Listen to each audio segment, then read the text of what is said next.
première partie de votre émission qui vous ressemble et ressemble à travers son contenu. Le Mac12 reçoit en plateau Monsieur Yam D'assise pour parler de la pisciculture, plus précisément de la pisciculture intégrée. Et vous le savez bien, il n'y a jamais de 1 sans 2. En deuxième partie, on sera rejoint par cette pépite musicale qui s'est imposée comme sacerdoce royal de pérenniser la musique de qualité, la musique intemporelle, je dirais, c'est comme ça. Oui, la belle et sublimissime et talentueuse Monia sera de la partie dans cette émission qui vous ressemble, qui est faite pour vous. Cette émission qui vous conduit au bal de la qualité en vous faisant faire justement le deuil de la médiocrité. Bonjour à tous et bienvenue.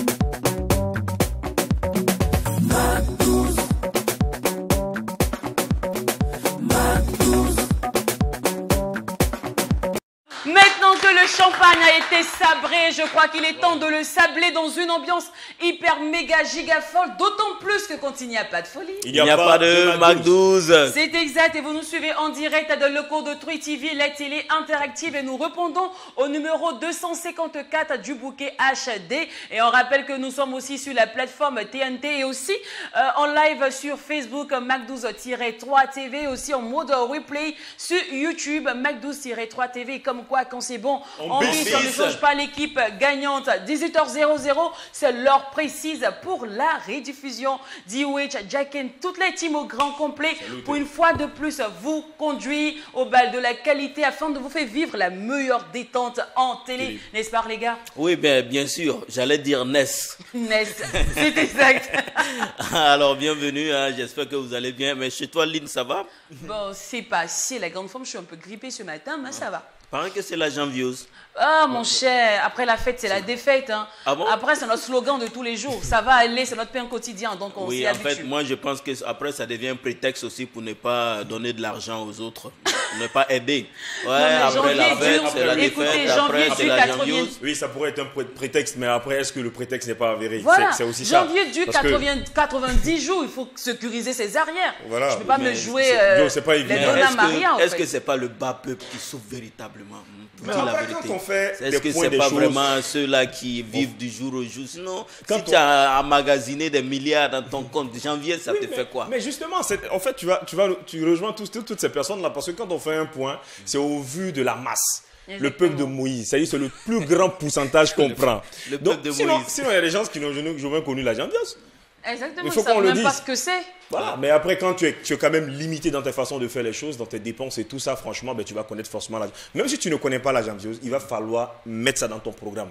Parce que c'est un moment, franchement, de relève, c'est un moment également de démarrage. Donc, il faut vraiment tout planifier en ce mois-là. Et puis, certainement, commencer à faire des placements peut-être 2 mois ou 3 mois après. Ouais. C'est clair. En tout cas, que la janviose ne vous atteigne pas. Voilà, donc c'est notre prière ici, ardente, ici au Mac12. Et on espère que vous allez bien. Bonne arrivée, restez alright. Alright, reste-le. Et puis, c'est un instant manifestement heureux. Et puis, on dit merci une fois de plus pour votre présence renouvelée. Vous là qui nous donnez ce peps, cette chaleur de pouvoir mieux faire également cette émission de divertissement et de détente. Une fois de plus, vous êtes sur l'Empire du Bonheur. Bon, on respire un bon cours et on démarre cette émission avec l'instant grain.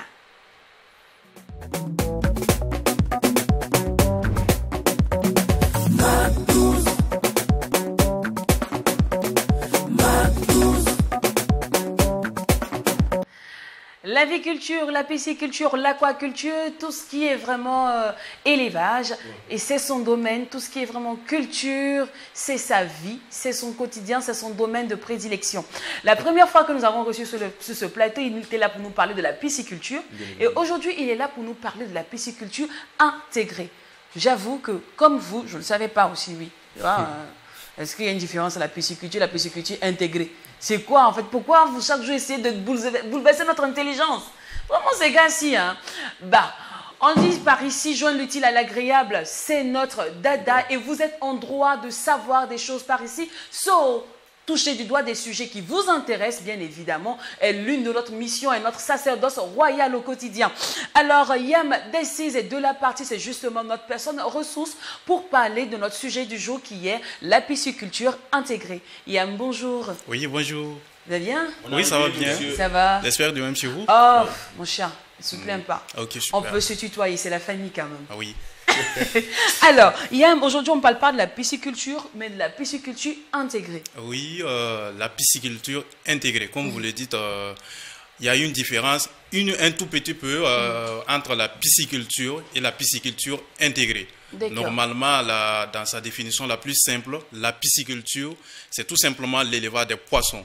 Maintenant, quand on parle de la pisciculture intégrée, c'est une manière d'associer, fusionner la pisciculture qui est l'élevage des poissons à d'autres types d'élevage et à d'autres types de cultures. On peut parler de l'agriculture.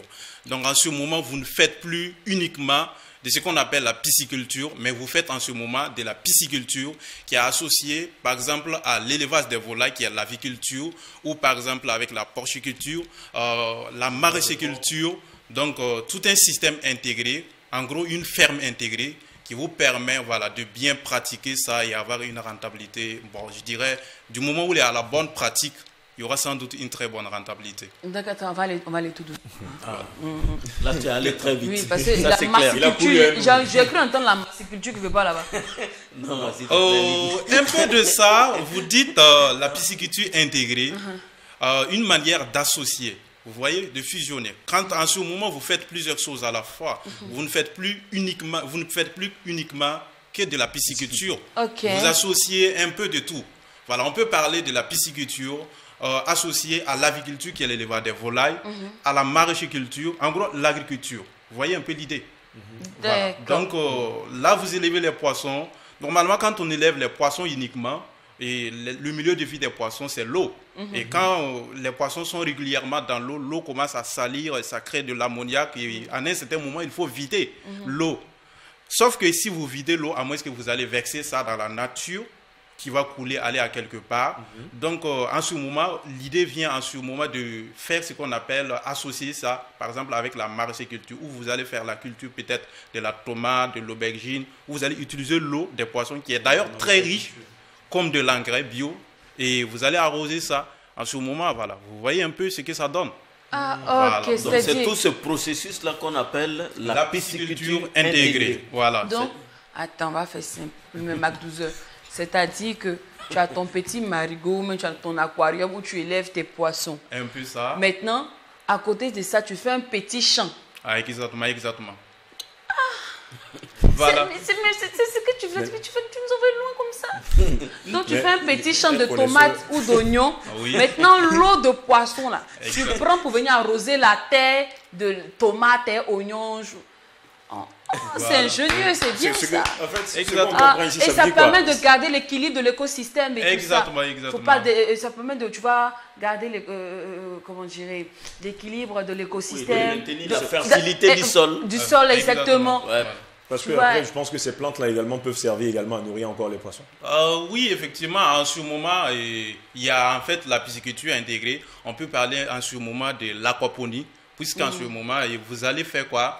Vous avez, je peux parler d'aquarium ou des bassins ou des polytanks, de toutes les façons, un milieu artificiel créé par vous. Et vous avez des poissons là-bas, à quelque part, vous avez des plantes. Ça peut être des légumes, plusieurs types de légumes ou de plantes comme ça, qui sont placés dans des pots ou dans des cubes comme ça. Et en bas, les pots ou les cubes laissent l'eau descendre avec une canalisation où vous allez cueillir l'eau. Et en ce moment, l'eau sera transférée directement dans le bassin ou dans le milieu où vivent les poissons. Et en ce moment, l'eau devient riche parce qu'en ce moment, l'eau va contenir ce qu'on appelle les algues, les zooplanctons, les phytoplanctons, qui est d'ailleurs très riche pour les poissons. Et du moment où l'eau commence à devenir sale, en ce moment, on parle de circuits fermés. Voilà. Et l'eau, à partir de ce moment, l'eau va quitter là où il y a les poissons et va revenir au niveau des plantes. Et c'est un système qui est recyclé comme ça. Comme on aime le dire, vous ne perdez rien, quoi. D'accord. Pour ce système-là, il faut quoi comme outil? qu'est-ce qu'on a besoin, ce dont on a besoin en fait pour pouvoir mettre ce système-là sur pied. La pisciculture intégrée, vous savez, il y a les poissons. Et les poissons ont un milieu de vie. Ça peut être les bassins, les polytanks, les cubes, les bacs hors sol ou un étang. Donc, il y en a plusieurs. Du moment où vous créez le milieu de vie des poissons et vous voulez associer ça à la culture ou à la maraîchiculture ou à, par exemple, l'aviculture. Je vais prendre un exemple très simple. Vous avez vos poissons qui vivent dans un milieu et vous avez juste à côté l'aviculture qui est l'élevage des volailles. Vous savez, on peut collecter la fiente des volailles pour produire ce qu'on appelle les asticots. Les asticots, c'est comme des vers, désolé pour la phrase, mais c'est un peu comme les vers qu'on trouve dans les WC externes. Voilà, exactement. Ouais. Et vous allez utiliser ces asticots pour nourrir les poissons. Je ne dirais pas 100% protéines, mais c'est très riche pour les poissons. Déjà que pour fabriquer de l'aliment des poissons, le taux de protéines de l'aliment doit être très élevé pour permettre à vos poissons de bien grossir. Et du coup, les asticots sont une source de protéines. D'accord. Et là, on est en train de parler maintenant de l'aviculture intégrée. Oui, pisciculture intégrée, aviculture intégrée, c'est presque la même chose. C'est comme l'inverse. Donc en fait, on retrouve une réciprocité. Exactement. Dans la pisciculture intégrée, c'est quand on intègre la pisciculture à d'autres domaines de l'élevage, j'allais dire des animaux et de culture. Donc vice versa. Aussi l'agriculture. Voilà, exactement. Donc pour l'aviculture et la pisciculture intégrée, il suffit juste de déposer une ferme à côté des avioles au fait. Des poissons. Exactement. C'est ça, voilà, des bacs à poissons. C'est comme une ferme. Le concept, c'est comme une ferme intégrée. Dans une ferme intégrée, si vous rentrez, normalement, pour avoir une ferme, vous aurez besoin du terrain, après un forage pour avoir l'eau, parce que l'eau est nécessaire. Vous aurez des magasins de dortoirs, les bassins pour élever les poissons, et juste à côté, un poulailler. Et là, un côté aussi réservé pour la maraîchiculture. Et ça peut être aussi associé, pas uniquement l'aviculture, ça peut être au niveau des porcs, des moutons, des bœufs, les lapins, tout un système comme ça intégré. Une ferme intégrée, là où vous arrivez, et vous trouvez un peu de tout. Voilà. Mais est-ce que ce n'est pas dangereux de faire collaborer tous ces animaux? Non, sauf si vous êtes un peu désordonné. Sinon, c'est tout un système qui est bien organisé. Normalement, la plupart des fermes rencontrent ces difficultés parce qu'ils sont un peu désordonnés. Vous arrivez, vous allez trouver les volailles sur les bassins, un peu, voilà, tout est désordonné. Et en ce moment, vous risquez de rencontrer plusieurs problèmes, des maladies, voilà, et tout un système qui va vous mettre un peu en retard. En dehors de cela, c'est le problème en fait du personnel. Voilà. Si vous avez un bon personnel déjà, un personnel qui connaît bien déjà ce qu'il doit faire, je pense que votre projet est déjà réussi à 50%. Le reste, c'est à vous de mettre le paquet. En termes de ressources humaines? Bon, par hectare, par exemple. Combien? Quoi? Sur un hectare? Oui, non, 10 hectares. Il faut combien, vous avez parlé des problèmes de personnel. Donc, il faut combien de personnes pour gérer une apiculture intégrée?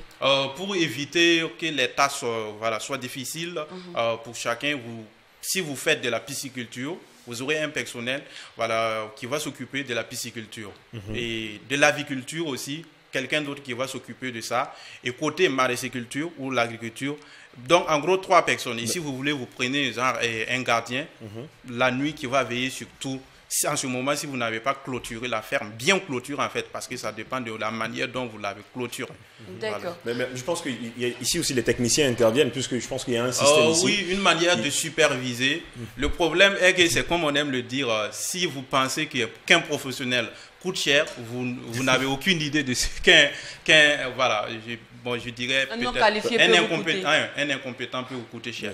Voilà. En ce moment, normalement, dans tout système ferme comme ça, vous aurez besoin de quelqu'un qui va venir superviser, un expert qui va venir sans doute côté agriculture pour vérifier pour que tout ça se passe bien. De toutes les façons, dès le début, vous aurez besoin de cette personne forcément parce que votre personnel, à moins que la personne qui va faire la gestion a déjà une expérience en la matière, vous aurez besoin de quelqu'un qui va venir superviser côté aviculture, pisciculture et maraîchiculture. En réalité, quand je parle bien. Voilà, je sais, je suis très conscient de cela. Les superviseurs, il y a des gens qui viennent certainement faire un bilan, voir comment est-ce que tout se passe. Mais ici, je parle concrètement de l'aspect mécanique, tout ce qui est technique. Parce que quand on parle ici de la pisciculture intégrée, je pense qu'ici, il y a des machines qui sont certainement branchées, il y a des raccords. Donc, c'est tout un système qui quitte certainement du bassin des poissons, qui va arroser certainement les champs, qui va passer également, je ne sais pas, du côté des animaux et qui va revenir encore au bassin. C'est le système d'installation. Oui, voilà. Exactement. Voilà. Et bon, je pense que à ce niveau, c'est en fonction du budget de tout un chacun. Vous voyez, à partir de là, par exemple, quelqu'un qui a un budget de 5 millions pour débuter et quelqu'un qui a, par exemple, 10, 15 millions ou 50 millions, il ne peut pas avoir les mêmes installations. Parce que dans l'investissement aussi, je définis ça comme 3 niveaux d'investissement. L'investissement à titre expérimental, l'investissement à moyenne échelle, ou je peux le dire l'investissement à petite échelle, à moyenne échelle et à grande échelle. Et si vous voulez ce genre d'installation, par exemple au niveau de la pisciculture, il y a l'installation à circuit fermé, circuit ouvert, comme ça. Donc l'installation à circuit fermé peut coûter plus cher que l'installation à circuit ouvert. Mais si vous avez besoin de l'eau permanemment, vous allez faire une installation à circuit, circuit ouvert afin d'utiliser l'eau en fait. Mais l'installation à circuit fermé, c'est comme rien ne se perd, tout se transforme. Vous voyez, l'eau en rentre, l'eau va passer par là, sortir, aller là où il y a les poissons, ensuite aller sur les plantes, ou bien l'inverse et revenir. Donc, mais ça, c'est pas dangereux que la même eau se soit dispatchée. Est-ce que les poissons ne vont pas passer par là-bas pour aller non, tout ça crée parce que une eau qui n'est pas renouvelée, est-ce que c'est pas mettre la santé des poissons en péril? Par exemple, dans la pisciculture, il y a un système qui vous permet de produire vous-même vos propres alevins. Vous savez, l'alevin, c'est un petit poisson. Donc, en gros, on appelle ça une éclogerie. Et quand vous installez une éclogerie, pour le bon fonctionnement, il faut que ce soit un système fermé, à circuit fermé. Vous voyez, à ce niveau, l'eau est recyclée. Donc, il y a une machine à filtre qui est là. Donc, l'eau sale, par exemple, l'eau passe par d'abord l'entrée d'eau. Et l'entrée d'eau, il y a une motopompe. Après que la machine à filtre qui est là, l'eau sera traitée avec des lampes UV, plusieurs installations et puis un thermoplongeur pour régler la température, tout le nécessaire. Ça, c'est dans une éclogerie. Et ensuite, il sera monté avec une motopompe qui va transférer ça dans les éclosoirs, dans les clairs où vous avez incubé vos œufs. Et cette même eau, si vous voulez vider, vous ouvrez les vannes tout simplement et l'eau va descendre en bas pour revenir encore dans un seau et repasser par la machine à filtre. D'accord, là, on parle d'un circuit fermé. Exactement. Mais le circuit ouvert, c'est... Les circuits ouverts, c'est comme... Bon, l'exemple parfait que les gens voient souvent régulièrement, c'est comme une douche externe. Vous rentrez, vous douchez et l'eau coule seulement pour sortir. Maintenant, c'est à vous, si vous voulez, que vous pouvez cueillir l'eau pour amener là où vous voulez, quoi. Mais est-ce que le circuit ouvert n'est pas dangereux, étant donné qu'il n'y a pas une pompe ni une machine à filtre pour filtrer cette eau-là pour pouvoir la réutiliser? Si je vais prendre l'eau du poisson sec comme ça, puis je vais mettre ça sur la terre, par exemple. L'eau qui n'est pas traitée. L'eau qui n'est pas traitée. Oui, en ce moment, vous utilisez en fait l'eau. Le circuit ouvert, l'avantage est que vous pouvez utiliser l'eau. Vous faites une canalisation, l'eau coule seulement pour aller là où il y a des plantes, des tangereaux, des manguiers et tout ça.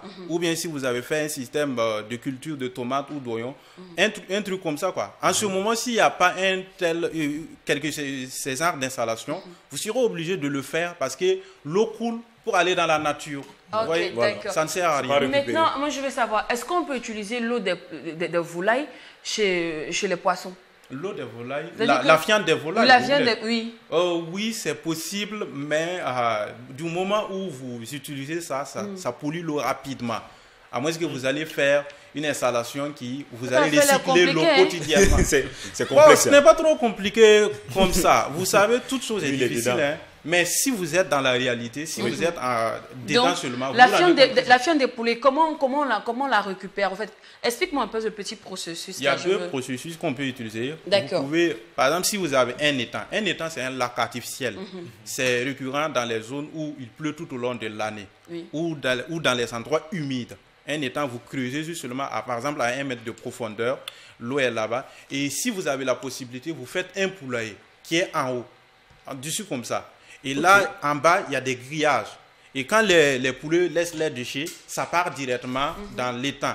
Et les poissons vont consommer sans doute les déchets. Maintenant, ce système, si c'est avec un bassin, vous savez, au fond de l'étang, il y a juste la terre. Mais au fond d'un bassin, c'est bétonné. Donc l'eau ne part pas, l'eau ne disparaît pas. Donc ça pollue l'eau plus rapidement dans un bassin que dans un étang, quoi. En ce moment, si c'est dans un bassin, vous allez peut-être utiliser la fiente des volailles. Le mieux que je propose, c'est d'utiliser la fiente des volailles pour produire les asticots. Okay. Voilà. Et là, vous allez chercher les asticots et nourrir vos poissons. Chose qui est très d'ailleurs bien pour les poissons. Les dépenses qu'on fait, la plus grosse dépense dans la pisciculture, c'est l'alimentation. Pas que seulement dans la pisciculture, dans l'aviculture, c'est l'alimentation, c'est l'aliment. Donc ça peut occuper 60% des charges. D'accord. Mais est-ce qu'on peut faire un système contraire, c'est-à-dire que utiliser par exemple les déchets des poissons et qu'on sort donner ça aux poulets? Non, à ce niveau. On ne peut pas faire ça. Non, les volailles ont leur aliment et les poissons ont leur aliment, sauf qu'on peut utiliser la fiente des volailles pour nourrir les poissons, mais dans des conditions qui ont été bien installées. Ne sous-entendez pas disant que voilà, on peut utiliser la fiente des volailles. Ah, moi, c'est ce que vous avez un petit système à la maison. Vos poissons non, vont parce que moi, je capte. Moi, tu m'as dit mourir. que... moi, voilà comment moi, je vois mon circuit actuellement. Oui. Moi, je venais de parler là, moi, j'ai déjà commencé à faire mes projets. Je vais acheter mon terrain quelque part là. Oui, mais je fais un contrat de bail. Je fais la pisciculture d'un côté. Je fais la volaille, pardon, c'est-à-dire l'aviculture d'un côté. Et puis, j'ai mon petit champ de tomates que j'ai. Je prends l'eau des poissons, j'arrose et la terre. Je prends la fiente du poulet, je viens donner ça aux poissons, sec. Je n'ai pas besoin de trucs. C'est possible, mais l'installation, si ce n'est pas bien installé, l'eau va se polluer vite. Dès que vous mettez la fiente des volailles est très toxique. C'est du fumier, c'est très toxique. Maintenant, si l'installation n'est pas bien installée, ou l'eau est recyclée régulièrement, voilà, l'eau va se polluer, va créer de l'ammoniac très toxique pour les poissons, ils vont mourir. Donc c'est pourquoi, si le système n'est pas bien installé, je suggère que vous utilisez la fiente des volailles, ou par exemple la drèche, ou plusieurs autres choses comme ça. Voilà, il y a plusieurs manières de produire les asticots avec les mousses soldats ou les mousses que nous voyons souvent comme ça. Et produire les asticots, chercher les asticots et nourrir les poissons. Vous utilisez l'eau des poissons pour faire votre maraîchiculture, chose que vous n'aurez plus besoin de l'engrais souvent, à moins que c'est très obligatoire à ce niveau. Et là, le système est bien installé. D'accord. Voilà. Depuis, on parle que de la volaille. Est-ce qu'on peut utiliser ça avec... Comment on les appelle? La porciculture. La porciculture, les porcs, les lapins. Oui. Déjà que l'urine des lapins est très riche. Maintenant, on peut utiliser, par exemple, vous voyez... Ils sont... ouais, vous n'êtes pas au courant, l'urine des lapins est très riche. C'est très riche. C'est la vérité sur ton habit. Tu laves l'habit. Il faut juste c'est riche que ça sent. Parfois, Rouna n'a rien fait. Voilà. Je te dis. Donc, on prend juste seulement l'exemple sur les volailles, les poulets. Sinon, c'est possible avec les porcs, c'est possible avec les lapins, c'est possible avec les moutons. Et là aussi, ça a besoin de traitement aussi comme les volailles. Exactement. Le mieux est que vous installez juste seulement, si vous voulez utiliser la fiente des animaux, les déchets des animaux pour alimenter vos poissons.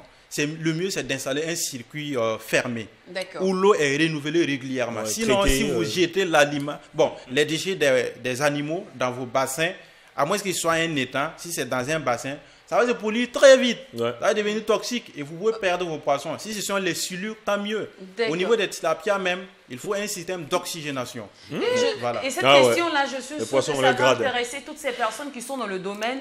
Justement, c'est est-ce qu'il y a des bons techniciens et est-ce qu'on les retrouve facilement? Surtout, comment reconnaître un bon technicien pour installer vraiment notre système mécanique? Parce que ça, je sais que ce projet-là va intéresser toutes ces personnes qui veulent se lancer, qui ont un grand terrain, très vaste et qui n'est pas exploité. Je te sens même très intéressé d'ailleurs. Exactement, mais comment reconnaître le bon technicien, quelqu'un qui peut m'installer un bon mécanisme? C'est-à-dire que dès que à quel moment je sais que lui, il est en train de faire quelque chose de bon. Jacques dit, vous ne faites pas les poissons là vont sortir. C'est vrai. Imagine, surtout les porcs lentilles mangent tout et n'importe quoi. Ah ouais, avant, la légende disait que les porcs même mangeaient les bébés. Mais c'est l'animal qui sait pourquoi il vit. C'est pour ça qu'on dit le porc, c'est pourquoi il vit. Tout est un système d'organisation. Avant de répondre à votre question, je vais vous dire que dans la pisciculture, il y a plusieurs chaînes de production.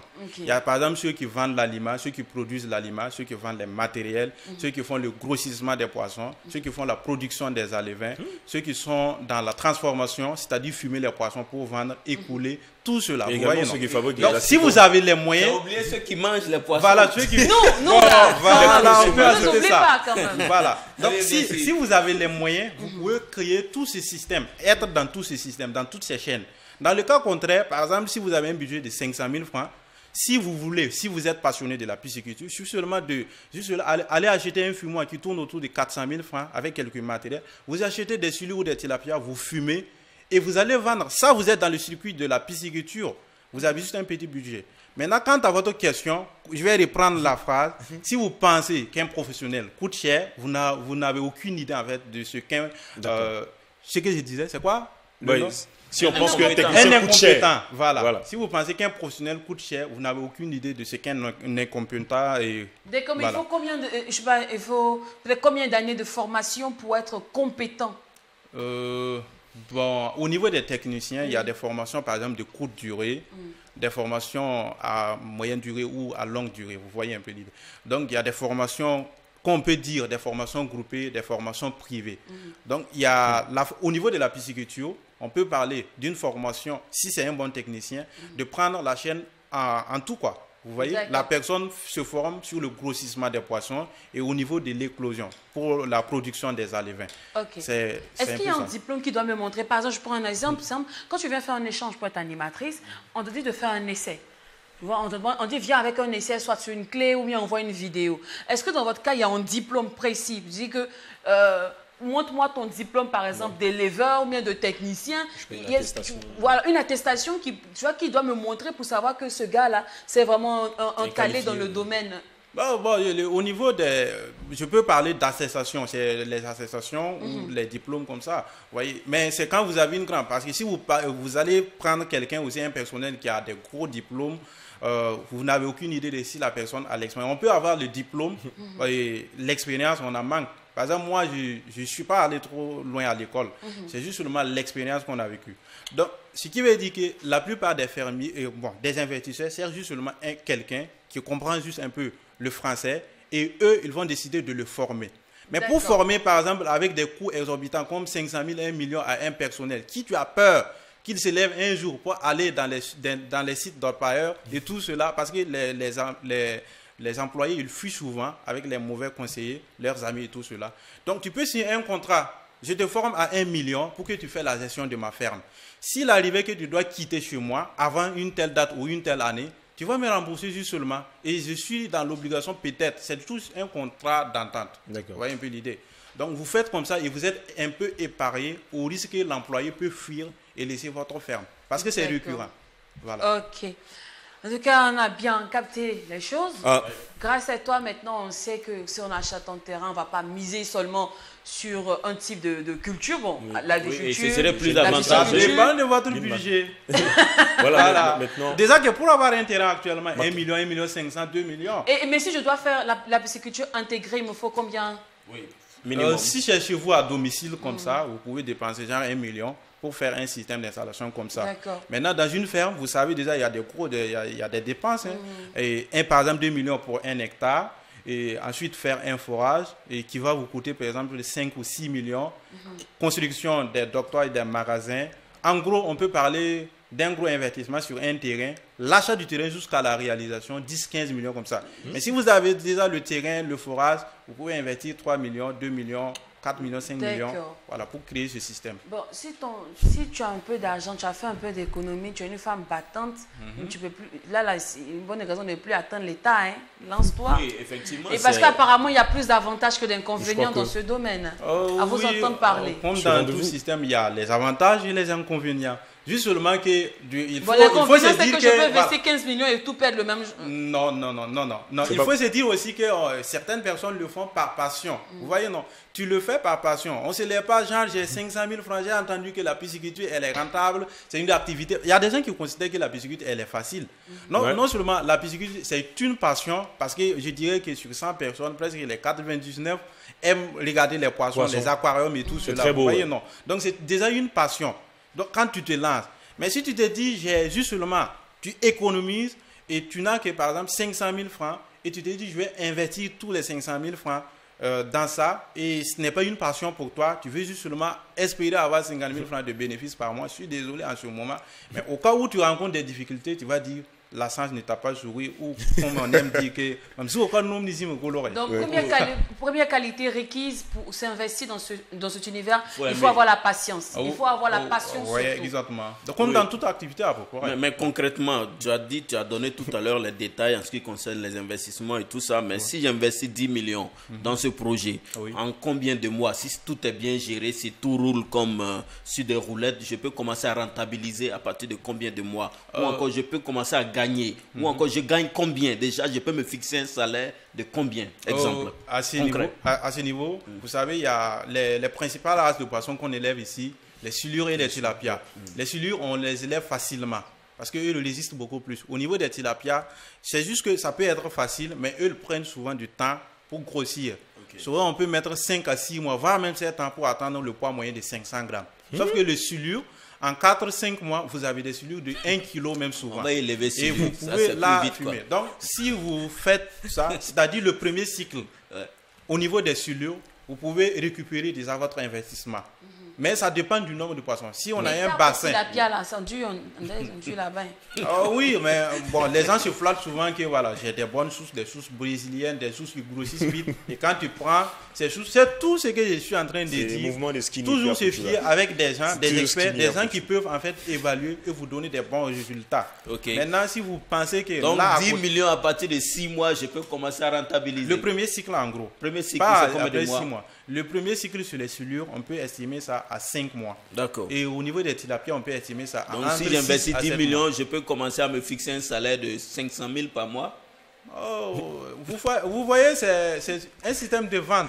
Si on a une tonne de poisson, au niveau des tilapias... En fonction de la quantité, en fait. Voilà, donc le kilo, ça se vend à 2000 francs ou 2250 francs. Ça dépend si tu veux vendre en gros ou en détail.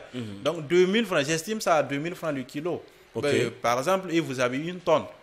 Donc, si vous avez juste investi, par exemple, 1 million pour la construction des bassins, 1 million pour l'achat des alevins et le système installé, vous avez dépensé 2 millions.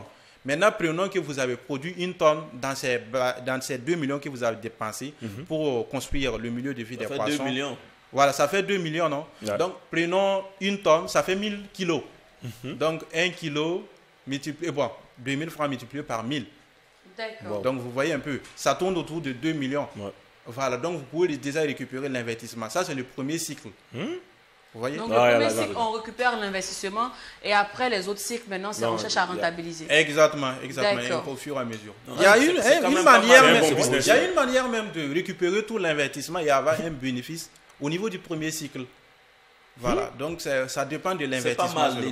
C'est pas mal. Vraiment, tu n'as pas tort de vouloir faire la pisciculture. C'est rentable. Intégré. Merci à Yem Destiz pour ce cours pédagogique sur la pisciculture intégrée qui a viré aussi sur le mécanisme et aussi l'aviculture intégrée. Merci une fois de plus d'être passé sur ce plateau et de toujours faire l'amitié de répondre à notre invitation. Merci beaucoup.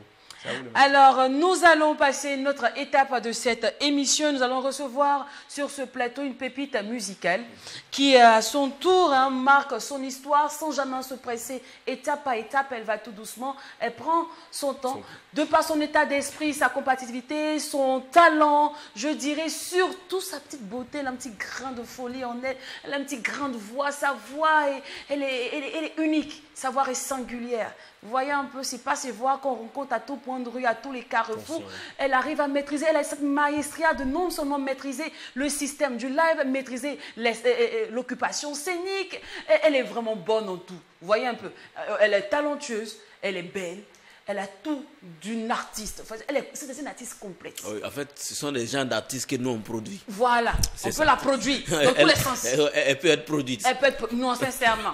Même son nom est artistique. Il sonne vraiment majestueusement bien. Monia. Vous voyez, tout est bien avec elle. Merci de donner toute votre attention, s'il vous plaît, à la pépite musicale Monia. Aduna kele, abena kele, natumasira,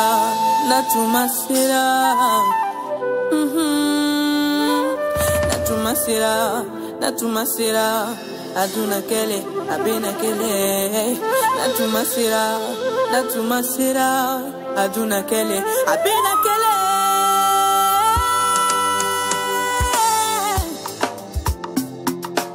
ding dong dong dong ding dong ding dong ding dong ding dong dong dong dong dong dong dong dong ding dong. Entoure-toi de personnes qui croient en toi. N'oublie jamais Biko Gelema Sini Nadia Ila. Entoure-toi de personnes positives. N'oublie Mandila et Janto Sinila. Le meilleur reste à venir. Tu seras jamais assez bon pour tout le monde, mais le meilleur pour celui qui croit en toi, même si tu tombes. Morote ke fenyebi, ni de me baratila, ikanu baralebi, la diala. Oh, Natuma sera, aduna kele, abena kele. Natuma sera, Natuma sera. Natuma sera, aduna kele, abena kele. Natuma sera, aduna kele, abena kele. Bente ne bolo kojuguye. Konti wili, olebe, mogomone. Sans soutien, sans guide, j'emprunte en solitaire le chemin des morts et des collines. Si le crépuscule est une lueur d'étincelle, je sillonnerai les parvis et ce serait mon espoir, le salut de la force qui m'inonde.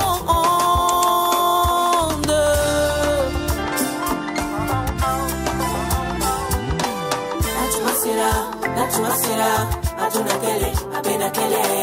Natuma sera, Natuma sera. Natuma sera, aduna kele, abena kele. Natuma sera, aduna kele, abena kele. C'est l'heure d'ajouter des paillettes à notre plafond avec Miss Monia qui est justement bien installée. Monia, salut. Eline, franchement, bonjour. Ça va bien? Ça va bien, une graine de bonheur. Je vous ai dit. Oh ouais, j'ai envie de faire de la poésie tout de suite, franchement. Ce ne sont pas ces artistes là. Elle a décidé de pérenniser la musique de qualité, la musique intemporelle.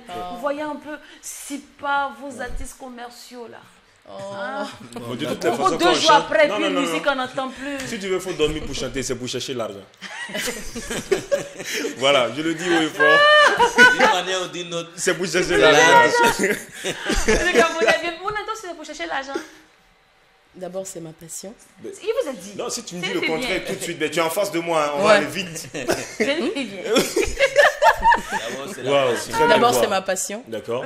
Mais après, il faut se nourrir de ça. Non, tout ouvrier mérite salaire. Ouais. Non, c'est toi ta voix là, on ne mange pas dedans, c'est un problème. Parce que c'est. On a vu, c'est pas toi, papa. Toi aussi. Vraiment, merci beaucoup pour la présentation, ça me touche énormément. Merci. Et là, on n'a encore rien dit parce que franchement, ton talent, il est hyper immense. Merci. Franchement. Ouais. Alors, une fois de plus, merci d'avoir accepté de venir sur notre plateau. Merci à vous de me recevoir. Il a dit que... Oui. On peut commencer? Oui, allons-y. On veut aller? Allons-y. Tu as fait des lives là, c'est comment? Tu as fait des lives là? Il y a quoi? Comment? Tu ne peux pas chanter en playback? Oh, c'est vraiment intéressant de chanter en live. Il faut laisser ça. Nous, on est promoteurs, on n'a pas l'argent pour faire live. Et ça demande trop de choses. Viens faire playback. En même musique, tu fais... C'est fini, tu vas à la maison. Et tu prends ton cachet et puis tu t'en vas. Puis tu t'en vas. Faut pas trop... C'est live là, tu vas partager l'argent avec tous les musiciens, tout ça, c'est compliqué. Est-ce que ça va t'arranger? Est-ce que tu vas gagner même quelque chose? Mais en réalité, vous aimez plus le live que le playback. C'est un peu vrai quand même. On aime, mais après, est-ce qu'il y a le fond, les ressources nécessaires pour suivre le live, c'est ça? Ça vient, quand on veut, on peut. D'accord. Donc tu comptes pas abandonner le live de sitôt? Non. Ah, non, on n'a pas réussi à te convaincre. Non, non, non. Malgré nos arguments. Alors, Le live, je te dis. le bonheur du live. Tu sais, Monia, moi je suis Papato. D'accord. Moi j'habite à Kapala, c'est là-bas qu'il y a le frigo de Wow. Kapala. Nous, c'est ce qu'on dit dans les couloirs, là, on vient raconter aux gens. D'accord. Tu sais, là-bas, les gens t'ont critiqué jusqu'à. C'est pas moi qui ai dit. Hein. Ah bon? C'est ce que les gens ont dit, il y a de répéter. Les gens disent Monia est talentueuse, Monia elle est très talentueuse. Vraiment, Monia, elle a le punch, elle a le pubs, elle a la carrure, elle a le style, elle a tout. Mais vraiment, son talent, là, c'est un peu une symphonie inachevée. C'est-à-dire qu'on reste toujours sur notre faim, on se demande comment elle arrive à faire déménager la foule à l'extérieur. Et ici, tu vois, un peu, dans son propre pays, tu vois, c'est un peu plat, les scènes se font pas assez, tout et tout. Et puis, il y a quelqu'un qui a dit, non, que c'est la malédiction des vainqueurs des compétitions des chants là qui te suivent. Ouais, c'est une Donc, belle comme tu es chute. là, je vais savoir. On dit que tu as gagné les Une belle concours des chute, chants, ouais. c'est que tu as gagné Faso Academy. Tu vois un peu. Donc, les gens disent que si par exemple, tu étais la deuxième, tu vois, les gens dans les concours là, ceux qui ne gagnent pas, c'est Et eux les qui cinquièmes là. réussissent. Les cinquièmes là, cinquièmes, ceux qu'on les élimine grosses stars. souvent au premier tour là, ce sont eux qui réussissent. Mais ceux qui gagnent là, ils ont des difficultés à Ouais. décoller. On dit qu'il y a une malédiction sur le premier truc là. Ah bon? Oui, c'est ce qu'ils ont dit et il est répété. Maintenant, toi, comme tu es là. Mais est-ce qu'après, ça n'a pas été Voilà. remarqué quand on regarde? Au vu de ce que Lynn a dit, est-ce que vous ne remarquez pas après? Bon, moi, je peux pas dire que c'est une malédiction. Bon, c'est les gens qui sont en train de le dire, alors c'est... Oui, ça, ça Kapala là-bas, ils ont raconté. Eh, Kapala, les gens de Kapala, là. Hein. Moi, j'étais à Kapala, hein. Ah, tu ne Bon. te promènes pas dans le grain. C'est là-bas, ils ont raconté ça. On sait pas, est-ce que c'est Parce qu'il y a pas nous, remarqué hein, sur le terrain, quoi qu'on dise? Voilà, c'est Bon. ça. On en voit plusieurs. Donc, du coup, on veut savoir, en fait, c'est quoi le blême Est-ce que c'est une malédiction? Est-ce que c'est pas une question d'organisation? Voilà. Quelque chose de Mais je crois que c'est la Donc- malédiction qui te fatigue. En réalité, on ne veut pas dire la malédiction Non, forcément. Non, c'est pas la c'est pas la malédiction. malédiction. Mais hein. dis-moi, ok, Voilà, donc, non. revenons sur Voilà. l'organisation. Sur l'organisation. Donc, est-ce qu'on t'entend de nous dire que tu as du mal à t'organiser? Bon, pour moi, j'ai beaucoup de choses à faire à la fois. Bon, on était en train de parler de Faso Academy. Si on dit que bon, les premiers de Faso Academy ont une malédiction sur eux, bien quelque chose comme ça. Non, pas les premiers de façon Non, académique. tu sais, Ça elle n'a a rien pris des premiers de façon autrement, académique. D'accord. ce qu'on est en train de C'est- dire. C'est-à-dire que c'est une manière tout juste de dire qu'on a C'est fait le compliqué. constat. Voilà, on a fait Voilà. le constat que tous ceux, la plupart des artistes qui ont été lauréats des compétitions, concours de chant, des concours de karaoké et tout, c'est pas des artistes qui arrivent à percer, qui arrivent à se grainer une certaine notoriété. Est-ce que pour ton cas, c'est vraiment ça qui fait qu'à ton niveau, ça ne décolle pas forcément, ça ne décolle pas véritablement, ou bien c'est quoi le problème? Moi, je ne maîtrise pas trop ce côté-là. Ok. Bon, je vais parler de côté organisation, Oui. par exemple, tu par peux rapport ça. à moi-même. Oui. Voilà. C'est un peu compliqué parce que je fais beaucoup de choses à la fois. Je suis, comment je vais dire ça, la mère de famille, je suis voilà, la femme qui doit faire ses affaires, la femme d'affaires et tout. Et pour le moment, maintenant, ça se dessine doucement, doucement. Je suis en train de me créer des gens qui veulent vraiment m'accompagner. Ok. Ils ne sont pas beaucoup. Bon, ça vient. Ma carrière, elle va décoller, Inch'Allah. Mais on a toujours besoin des bonnes volontés. Par exemple, pour un artiste, il faut toujours se créer un staff. Voilà, il faut se créer un staff. Et ce staff-là, et chacun a son rôle à jouer dans ce staff-là. Et quand, par exemple, tu n'as pas assez de moyens, c'est un peu compliqué de se faire entourer. Donc, je peux dire que c'est une question d'organisation, mais c'est en train de se dessiner petit à petit de mon côté. Voilà. D'accord. Alors, le style de musique, c'est dû à tes influences musicales ou bien c'est juste ta vision, c'est comme ça, toi, tu vois, c'est ta vision à toi, ce sont tes inspirations à toi? Ce sont quelque part mes inspirations à moi, mais j'écoute aussi beaucoup les musiques, par exemple, de Angélique Kidjo. Ok. Et voilà, j'écoute pas mal de musique, mais sincèrement, ça vient du fond de moi. Ce que j'ai donné sur mon album là, ça vient c'est mon inspiration. C'est un peu de mélange en fait. D'accord. Et ce qui m'amène à demander comment s'est fait l'apprentissage, parce que ta voix, elle est... Waouh, elle est fantastique. Merci du coup, beaucoup. est-ce que tu as eu un coach musical ou bien ta maman chantait comme tous les artistes là? J'ai une grande-mère qui chantait au village. Ma grand-mère chantait. Ouais. Elle était quoi? Elle était cantatrice. Oui, elle était cantatrice. Oui. Ok. Donc, c'est un héritage Ma familial. grand-mère paternelle. Ok. Oui. Mais malheureusement, elle est partie très tôt. Oh. D'accord. Mais c'est après que papa m'a dit, toi, tu es en train de suivre le chemin de grand-mère. Voilà. Oui, mais Donc, Et il y a il ça, mais s'est pas après plaint quand tu as ça, commencé aussi à chanter? pas du tout. Il m'a toujours accompagnée, comme il pouvait. Mais après, il y a eu Faso Academy. Il y a eu le tonton Bilakakura qui nous a coachés, qui nous a appris beaucoup de Ça, choses. c'était pendant le concours. Pendant le concours de Oui. Faso Academy. Voilà, qui nous D'accord. ont appris beaucoup de choses. Mais après aussi, j'ai continué à faire des chœurs. Voilà, Ok. j'ai été choriste et je suis encore, je le fais de temps en temps. Voilà, donc c'est vraiment quelque chose qui aide. Quand tu es une artiste, tu as besoin de beaucoup de mélodies. Tu as besoin, tu as besoin de travailler tout le temps pour... Mais à force de côtoyer toujours des artistes, à force de faire toujours des chœurs, chœurs. est-ce que parfois ça n'influence pas sur tes inspirations? Pas du tout. Parce que quand je veux créer ma chanson, quand je veux composer, je me mets dans mon élément. Je ne mélange pas avec ce que je fais. Quand je pars pour faire mon travail en tant que choriste, je le fais bien. Et quand je quitte là, si c'est pour composer ma musique, je suis dans mon coin. Ok. Et je la compose tranquillement. En tout cas, Moi, je pense que je vais rester sur le même pied. Alors, certainement, tu fais les chœurs et puis ben, tu as dit que quand tu veux réaliser tes propres projets, tu te mets dans ton élément et tout, dans ton mood. Mais est-ce que, après le fait de chanter pour plusieurs artistes en même temps, ne te rend pas la tâche difficile quand tu es en train de créer une musique pour toi-même? Bon, peut-être après, parce qu'aujourd'hui, ça ne me pose pas de problème. Pour le moment, ça ne me pose pas de problème. Voilà. D'accord. Alors, on ne peut pas parler de Monia sans parler de ce spectacle splendide, hein, aux côtés de Mamadou Diabaté, Mister Balafon. Balafon. Ah, franchement, hein, enfin, on était fiers de savoir que le public a crié Bissé, Bissé. On était fiers de savoir que tu es un peu produit du Burkina. On dit, ça, c'est notre soeur, ça. C'est nous, on peut faire ça. C'est du Made in Burkina. Ce qui m'amène à demander comment tu fais la reconnaissance de Mister Balafon. Mister Balafon, comment j'ai fait sa connaissance? Ça, c'est une très belle question.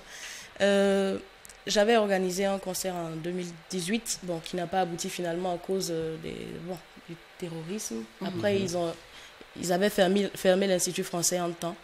Donc, j'ai rencontré mon percussionniste là-bas, Amidou Koïta. Amidou Koïta, c'est le petit frère à Mamadou Diabaté. Okay. Donc, c'est lui, quand Mamadou venait pour réaliser son album ici, pour enregistrer, il a dit à Mamadou Diabaté, il y a une artiste qui fait les chœurs, je te la présente. Donc ça a commencé comme ça. Et quand on a fait le projet, on a fini, Mamadou était tellement content qu'il nous a invités à la sortie de son album en Europe. Oui, il faut rappeler que Mamadou Diabaté est un très grand musicien burkinabé qui réside en Autriche. Oui. Voilà. Ouais. Alors, Tile Bora est sorti. Le soleil est sorti. J'espère que je prononce bien. Tile Bora. Tile Bora. Oui. Alors, opus C'est qui est dédié à l'espoir, à l'amour, parce que je crois, c'est de Donne-moi ta main. Il y a beaucoup de beaux titres comme ça, donc j'ai peur d'écorcher. Je préfère me limiter à des beaux titres. C'est le lever du soleil. Mais pour ton premier opus, la plupart des gens, les gens adorent aller en feat en fait. Mais toi, on te retrouve, toi, est-ce une décision du staff ou une décision personnelle? Bon, est-ce que ça a été une décision? Je suis allée étape par étape, tout doucement. Et ça a donné les 8 titres que j'ai fait toute seule. Pour les feats, ça se fera au prochain album. Ce n'était pas une décision, mais j'allais tout doucement, comme je pouvais en fait. Okay. Et voilà, quand j'ai eu les 8 titres, bon, je me suis dit, je vais me lancer. Okay. Et bon, j'avais voulu faire un feat. Cette chanson est restée comme ça. J'ai voulu faire un feat, mais la personne a voyagé avec Likma. Likma. Voilà. Oh, d'accord. Okay. Mais pourquoi lui en son temps. Pourquoi lui? Je l'apprécie beaucoup. C'est un grand frère qui me donne beaucoup de conseils. Okay. Voilà. Donc, mais en ce moment-là, il avait voyagé. Et moi, j'étais en train de clôturer. Bon, donc c'est bon. Et je l'ai laissé comme ça. Mais sûrement, le prochain album aura des feats. Et le prochain album, c'est pour quand? On a déménagé. Est-ce qu'on habite à Kapala encore? On a Ouaga 2000 extensions. Hein. On a quitté Kapala, on n'est plus affairé. Si tu nous dis, ça va rester entre nous. Moi-même, j'ai peur de Kapal à la Bena. D'accord. Alors, le 24 décembre, tu nous as offert un très beau cadeau. Le clip de Natoma Serra. Voilà. Et un clip qui dit quoi? Autant, c'est ça, c'est autant venu. Voilà, quand le moment sera, ça se fera. Voilà. Voilà. Et c'est un titre pour répondre à toutes ces personnes qui disent que tu tapes trop, que tu es lente, tout et tout. Est-ce une manière pour toi de répondre à toutes ces personnes-là qui trouvent que tu ne fais pas les choses comme il se doit? Plus ou moins. Moi, je l'ai fait en me disant, en me donnant de la force, en fait. C'était mon cri de guerre, comment on dit ça? Oui. Voilà. Donc, tout ce que j'étais en train de faire, je me disais, quand le moment sera, ça va se faire. Et je pouvais garder ce titre-là pour moi.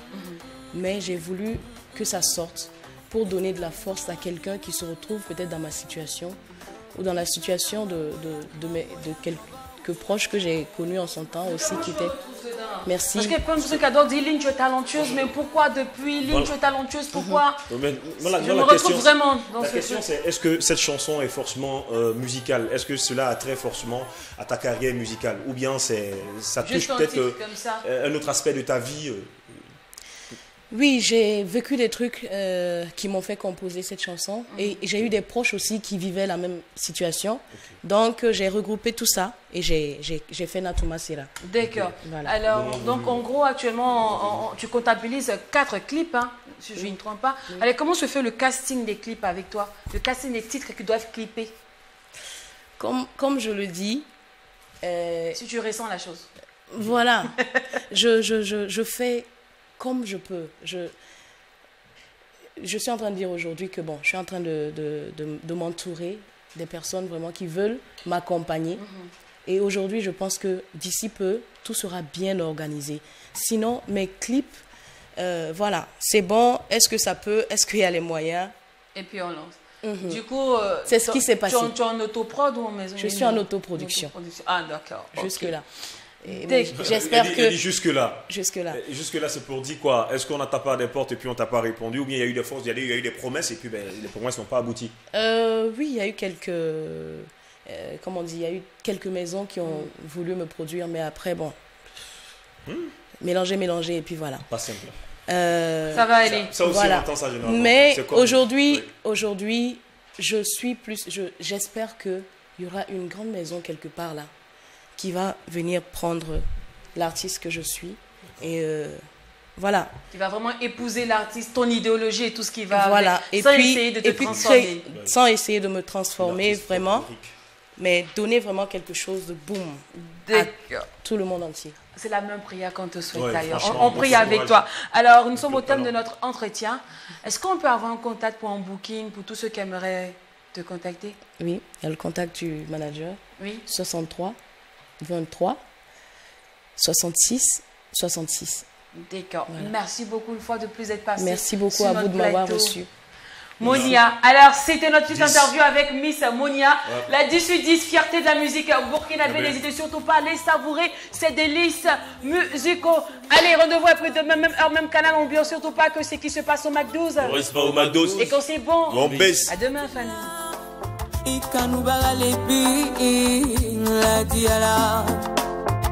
Oh, Natoma Serra.